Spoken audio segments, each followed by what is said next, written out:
Hello అందరికీ welcome back to our channel recipe with Usha. ఈరోజైతే కొరమేను చేపల పులుసు అనేది చేసి చూపించబోతున్నానండి. చాలా సింపుల్గా మసాలా అనేది యూస్ చేయకుండా చూపిస్తాను. ఇప్పుడు ఎందుకు ఆలస్యం, వీడియోలోకి అయితే వెళ్ళిపోదాము.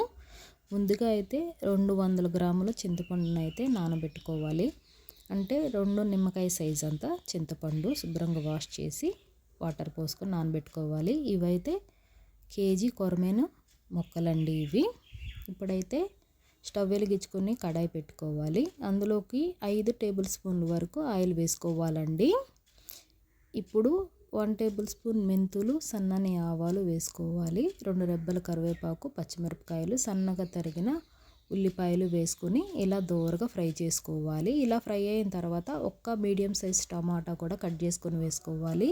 ఉప్పు వేసుకోవాలి.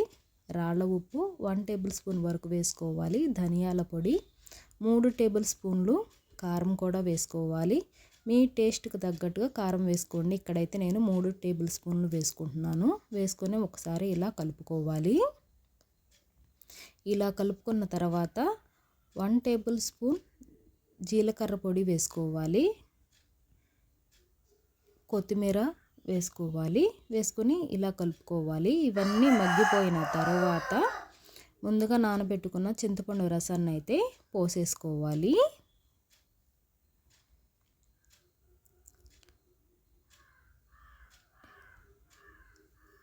ఇలా పోసుకుని ఒక గ్లాస్ మామూలు వాటర్ కూడా పోసుకోవాలి. ఇప్పుడైతే గరిటతో ఒకసారి ఇలా కలుపుకుని ఈ పులుసు అనేది కాగేంత వరకు మూత పెట్టుకోవాలి. ఇలా అవుతుంది కదండి. ఇప్పుడైతే మన చేప ముక్కలు అయితే వేసేసుకోవాలి. ఒక్కొక్కటిగా వేసేసుకోవాలి.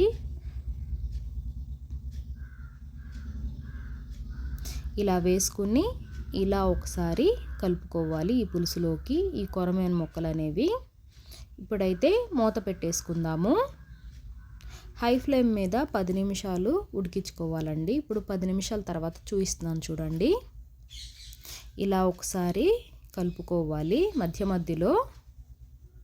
ఇప్పుడైతే ఉప్పు కారం సరిపోయిందో లేదో చూసుకోవాలి. నాకైతే ఉప్పు సరిపోలేదు, అందుకని ఉప్పు వేసుకుంటున్నాను.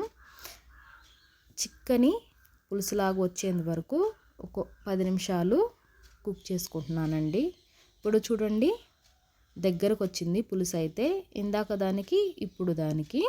ఇప్పుడైతే కాస్త కొత్తిమీర అయితే వేసుకుంటున్నాను. ఇలా కొత్తిమీర వేసుకుని మరొకసారి ఇలా కలుపుకోవాలి.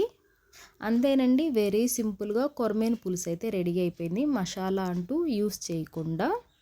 మీరు కూడా ఒకసారి ఇలా మీకు ఎలా అనిపించింది? నా వీడియో నచ్చితే లైక్ చేయండి, సబ్స్క్రైబ్ చేయండి, కామెంట్ చేయండి. మరిన్ని రెసిపీస్ కోసం నా పేజీని ఫాలో చేయండి. మరొక రెసిపీతో మీ ముందు ఉంటాను.